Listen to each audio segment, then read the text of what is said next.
What's up, guys, and welcome to the I Went to Fashion School podcast with me, Renata Hoga. This is the second episode out of 3 with special guest Salome. In this episode, we discuss what it was like graduating in a pandemic, and we compare the changes that took place in our course assessments to accommodate all the changes that took place when the country went into lockdown.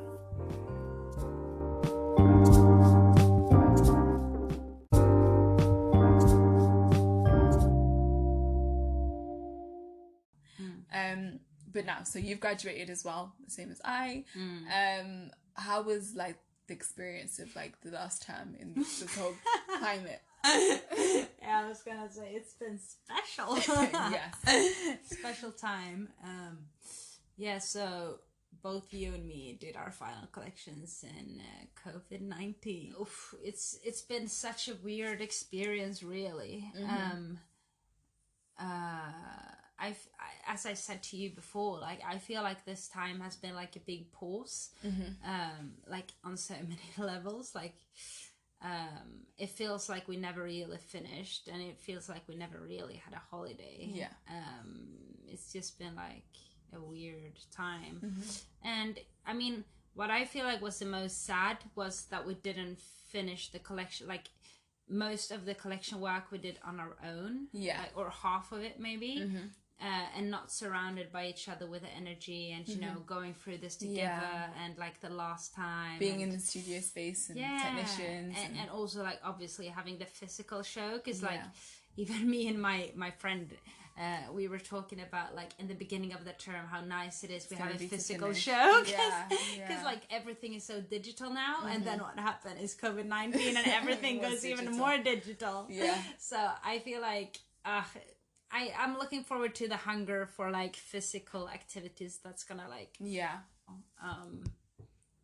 but yeah, I can't really put words to the situation, but I mean worse things has happened. 100%.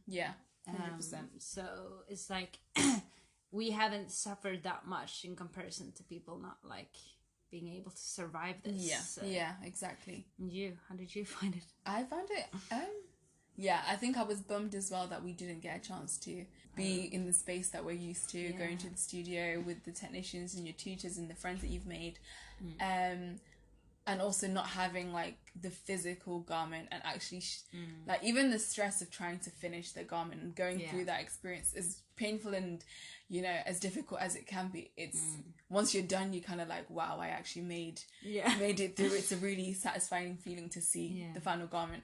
And not having that was was hard and difficult to go through. But at the same time, I'm kind of like, I think I learned a lot in the sense of we're really made to design, because with everything that was going on, we could have easily just, you know what, throw in the towel and say I'm done. But actually we persevered and we pushed through and we looked for other ways to kind of share the stories that we're trying to tell for our collection. So for me, I think it really just cemented the fact that this is what I'm meant to be doing, because when everything was like completely like out of the water, nothing expected, I still wanted to design. I still wanted to sit down and make. I still wanted to push myself. I mean, I did it through tears and like stressing, but that is what I wanted to do. So yeah, it really did cement like this is what I want to do. But let's talk about like the different outcomes that we expected, because obviously initially we were all supposed to have we had 4 pieces, you had 6-piece collection with a body of work to go with it. And 6 looks. 6 looks, 6 looks for us as well. We did 2 looks in our pre-collection and then 4 looks for the final collection. So we just did 1 for pre-collection. But usually it would be more, but now it's like, since people have done them quite like badly made or rushed or whatever, I guess, they now wanted us to have 1 that was like really considered, like this is the buttons, this is the lining, this is the, do you know what I mean, like these. So we'll just talk from, so once you got to Sweden. So I got to Sweden, and my first thought was like, how will I make my metal pieces? I just had this thought come in my head, like remembering that there was this metal guy close to my parents' house, and I was like, I should just go there and check out like if he's actually there, like and I went there, and turns out he's there, and he's having his business growing, and he had metal that I could buy, like the specific one I needed. And I wasn't really sure because that one was quite specific. It was like a 0.5 aluminium. But he had it. So I got that, and I got like myself a metal saw, and I felt quite fortunate because like I had to do also wood things. And my dad actually in the basement has this sort of workshop with loads of facilities. And even my neighbor, like in Sweden, he had things that I could borrow. Like he helped me like once I was making buttons and stuff, because I was making my own buttons. So nice. Yeah. So like going back home, you also was able to kind of like find what you needed. Like it wasn't a loss that you had to move. Well, I guess it was in a way a loss, but you were still able to kind of like get the things you needed without needing to be back at like CSM or London, where you. I mean, I printed all my things with an iron, and some bits don't look that good if you look close up. I mean, something like I didn't have an industrial machine. I had domestic machine, made everything on, so I didn't have a heat, like a press, like iron press and stuff. I just had normal iron. But like, it was very doable. Yeah. You're still able to come up with an idea. And I had a lot of space. For me, that was like the biggest win. That was the reason as well. I was like, I need to go home. Yeah. Because I was like, I have a little student room, and I can't be cutting on the floor and sleeping in the corner. So I was like, I do need to go home. Yeah. And just hijack some dining room space. Yes.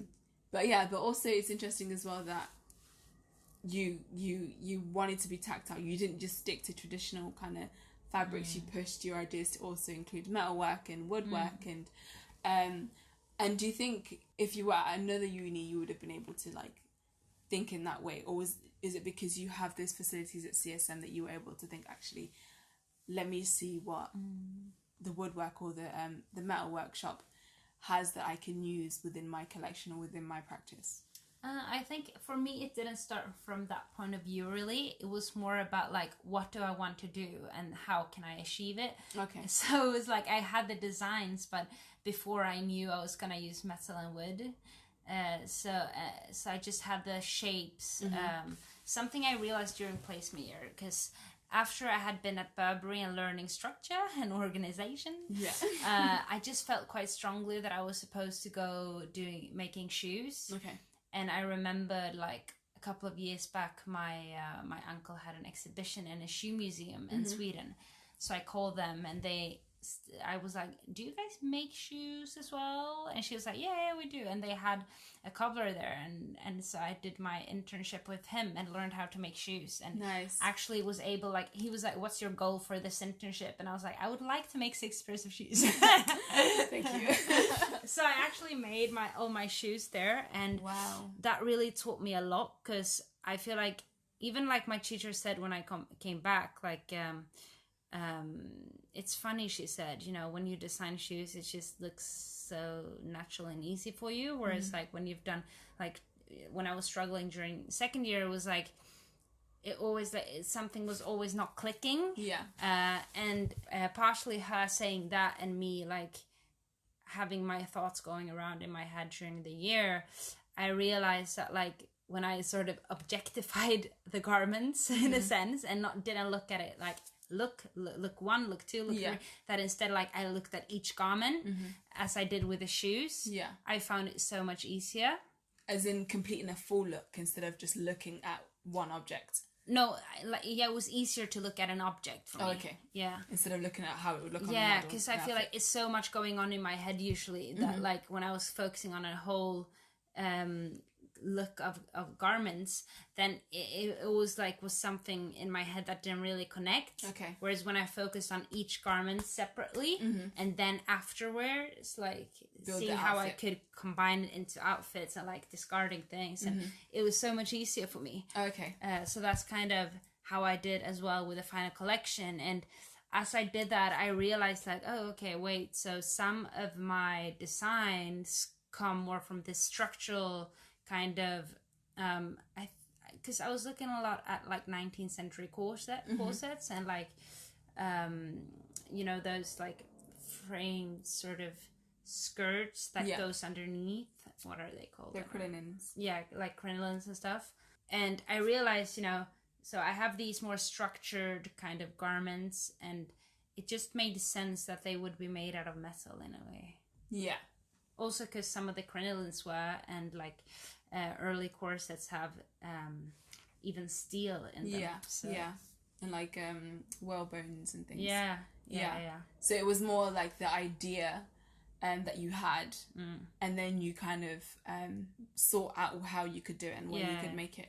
And same, because that was like the way I worked with the shoes as well. I had the shape, and then it was like, okay, how can I make this shape?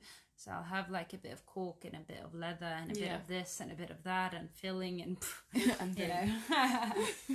But I guess also being at CSM helped you because you have that facility to kind of go, okay, I can book a tutorial with somebody in woodwork or somebody in the metal workshop, and your idea then kind of like develops because you can access those facilities as well, which is really good. Do you not have those facilities? No. Oh. We just have we do have like laser cutting facilities, and we have so sad.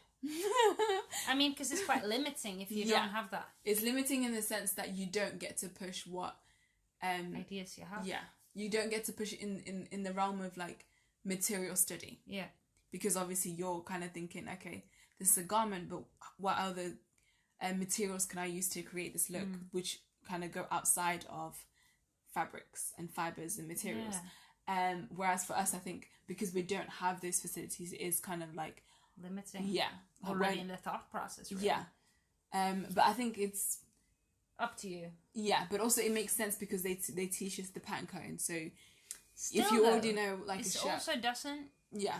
But I mean, I guess if you really wanted something, you could get maybe it made somewhere else, or you could like find a way to do it. Yeah, but I think for the way we were taught, you would have to then justify how you would then construct it, because then you couldn't just say, "Oh, I'm going to glue it." They'd be like, "No, you know, what garment are you referencing based on this material?" So you'd have to really think about, okay, how could I maybe get like a stitch with the metal? How could I stitch the metal so it still resembled a run and fell seam, or it still resembles like a tuck, a hem tuck that you get on like dresses and things. So you'd have to think in that kind of way, but not necessarily because it's your project. You could because I mean, like maybe you didn't want that aesthetic of a seam on metal, because that is very like that becomes a specific aesthetic then. I don't feel like it's a bit of an obsession with having to connect everything to garments. Because I mean, so from like my final major project at Foundation involved like metalwork and sculpture. It was very like I created like a shoulder piece that was a sleeve made out of like foam and aluminium as well that I cut up and printed on and all of these things. But I went to the metal workshop to kind of think, how can I construct this? And then I put it on the body and it became a sculptural piece, and that was fine for Foundation. So already in myself, I was already like, I love material culture and material study and just playing with different types of materials that you wouldn't really consider. But coming to LCF, because it was quite, I didn't have that facility. I didn't push myself to go and explore that area because I'd have to go a long way to locate somebody who could help me, and maybe then I'd have to pay them for their time, and as a student that just doesn't add up. Exactly. So you did things that were more like fabrics, textiles, and where you could get from a fabric store or the market and things. I mean, to be honest, like in first and second year we were never introduced to the workshops. Okay. And in first year you're kind of treated like nobody in a sense. Like, it's like nobody wants to know. Who are you? Right? You know what I mean? Like you were not really allowed anywhere, and people like it's quite strict in those areas. People will be like, "Which year are you in?" You'd be like, "I'm finally here." Oh, okay, come in then. But it's like if your first year is like, you can't be here. You know what I mean? Like, so it was very much up to us to like find the people, find the tours when they did them. But I guess it made it easier because you were already part of that. You know. Yeah. But it took a while because like first year and second year I didn't even know we could use it. Yeah. Do you know what I mean? Yeah. It's not it wasn't until final year that I realized that, we're actually allowed to use this. Yeah, because you realize they look at you differently when you're final year than when you're first year. Yeah. There is. Yeah. Which I guess makes sense because there is a lot of pressure in final year. Yeah, and a lot of people, so like not everyone can be there all the time. No, and it would be too crowded. Yeah. I think it's always exciting to see like fashion design not as you'd expect it. Yeah. The projects. So you're in Sweden and you've kind of sourced out the fabrics and the materials that you want to work, and you found a space and you're kind of making and testing and sampling things the way you want it to work, and then you finished your collection and then you finally have a video. So how was like the build up to that? Quite intense still, but doing it alone. But it worked better than I expected with video calls with teachers. Like, I was like, that is so weird. Why do we even have any calls at all? Like, I was quite negative, I think, in the beginning towards that, because I'm not like a very digital person. Yeah. I'm more like a real worker. You know what I mean? So I was a bit like, why even bother have the digital calls, really? I thought in the beginning, but it worked better than I expected, so it was a positive experience. However, like pattern cutting class for digital, I was a bit like, you know what, I'd rather just Google how to do it then, because like this doesn't work.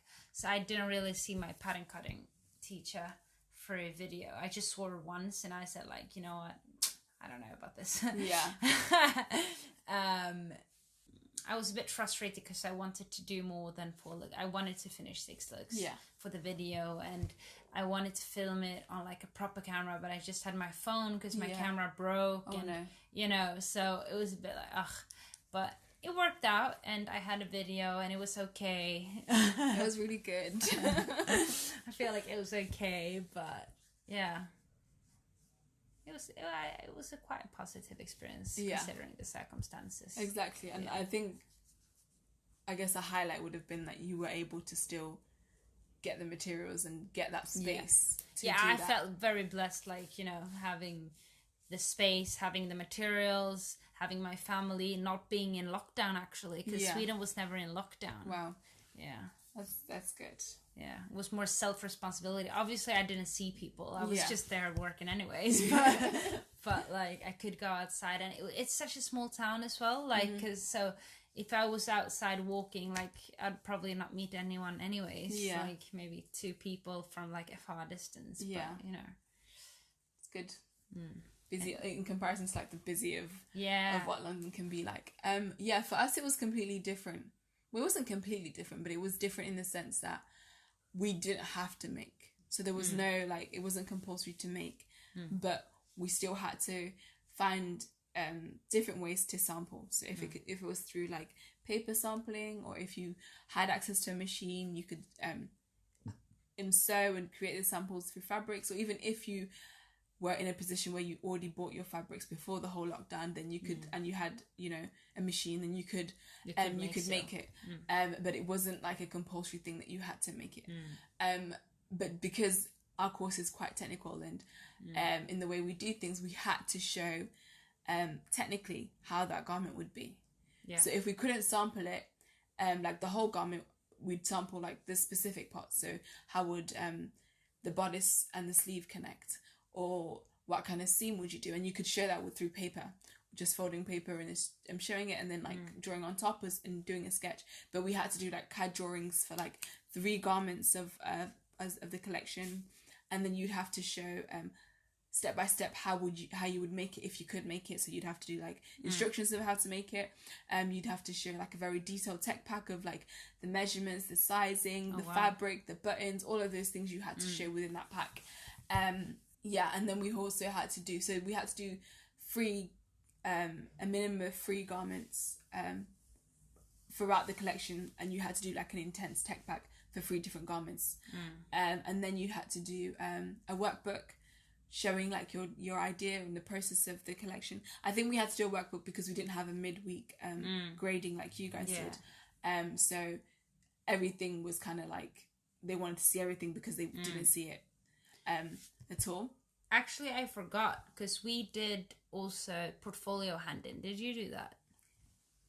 After, because our deadline would have been in June.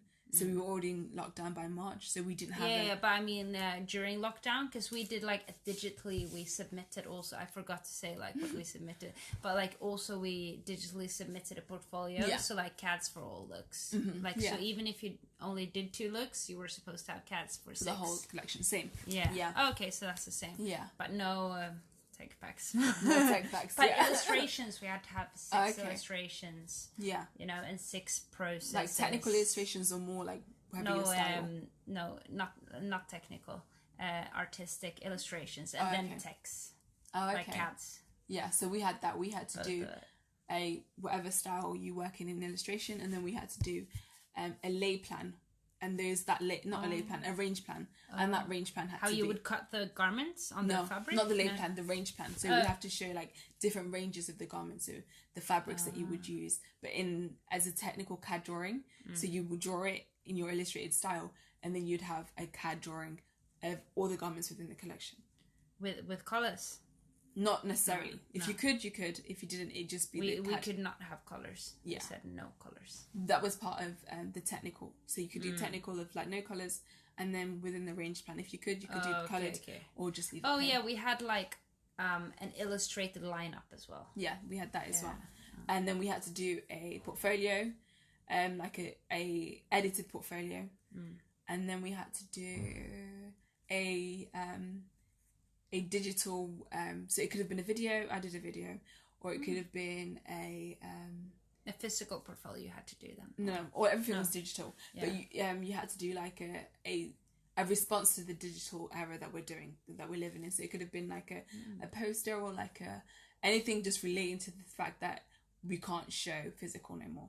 So I did a video for mine, and it was a bit like you guys as well. It could have been anything to do with the project. But yeah, it was interesting again that you guys didn't have to do like a intense CAD tech pack for your looks, but also it would make sense because you've spent all that time making. Yeah, I think they wanted us to more like look from an aesthetic point of view, in the sense that, I mean, like for example, the portfolio, we had to think about papers, even though we did it digitally. So we had to add texture to the background, so they have the right feeling. Yeah, we had that stuff as well. Like that was more like the things they focused on telling us. And like really focusing. Like I spent probably 2 weeks on illustrations. Well, yeah, I spent a lot of time as well. Yeah, intense. Yeah, but the thing is, I don't like necessarily enjoy fashion. Like I have a very hard time with fashion illustrations, because it's not like, there is so many other art expressions that I prefer than just I mean, I can appreciate it, but at the same time I'd much rather touch something. Yeah, I mean, I can appreciate someone else's, but not many. Like even very few fashion illustrations I like. Yeah. And I don't know if I've liked any of my own. I never like mine. So, I just do it because it's part of the submission. Yeah, exactly. But then I'm so picky with it's so dramatic when I'm gonna do fashion illustrations, because it's like, it's painful because you do like 100 drawings and you don't like any of them. Yeah. Or somebody else looks and they're like, what kind of medium did you use? That doesn't reflect the fabric of the actual garment. I'm like, oh, but the colour matches. Yeah, and I always had the critique that mine were too like unclear. But that's because I was trying to flee from the I was just rushing it. And that the garments was not in focus and stuff. Or the proportion is a little bit off and it doesn't, and I'm just like, okay. Yeah. And the reason the garments wasn't in focus, I guess, was because I didn't enjoy fashion illustrations. I don't know. No. But I'm grateful as well, because we still get to learn that, because some people like do really good with their illustration and they connect, and that's how they communicate their collection and their looks through the illustrations. So it is another way of communicating your collection without necessarily having a physical garment. Yeah, I mean, I love drawing. Like, I really do love drawing. But for me, drawing is the reason I like drawing is not necessarily to draw something that exists, but something that I come up with. Same. Like more or less as using it as like coming up with ideas, like thinking on paper. Yeah. Whereas like when I draw something that exists, I find it a bit pointless. Yeah, because I already it's there. Yeah, it's there and I know what it looks like. Whereas you know, when I'm trying to find something out or explore something, it's completely different. I mean, I like life drawing because that is like exploring how to portray something. Yeah. But I don't know. But that is more like life drawing. I see more as a practice than a final outcome, I guess. Yeah, because it's more about developing your eye for, you know, creating the right proportions and what reflecting what you see like directly. I did struggle as well in terms of like illustrating what already existed, but I was more than happy to think about, okay, let's think about futurism. How can I draw as somebody who was living in the futurism time and like express the way, do you know what I mean? Okay, how can I draw with 3 pencils, or how can I paint and draw at the same time, and all those kind of things that like the activity of drawing is what I enjoy. I don't necessarily enjoy drawing to reflect. This is what I made. Here is a drawing. Here's the button. That is it's a weird thing to do, I think. But I think it's because in fashion as well, you're trying to figure out what your collection is trying to say. So you don't want to just limit it to a jacket. You might want to just go, okay, maybe a jacket. Okay, it could be longer, it could be shorter, it could be rounder, it could be anything really.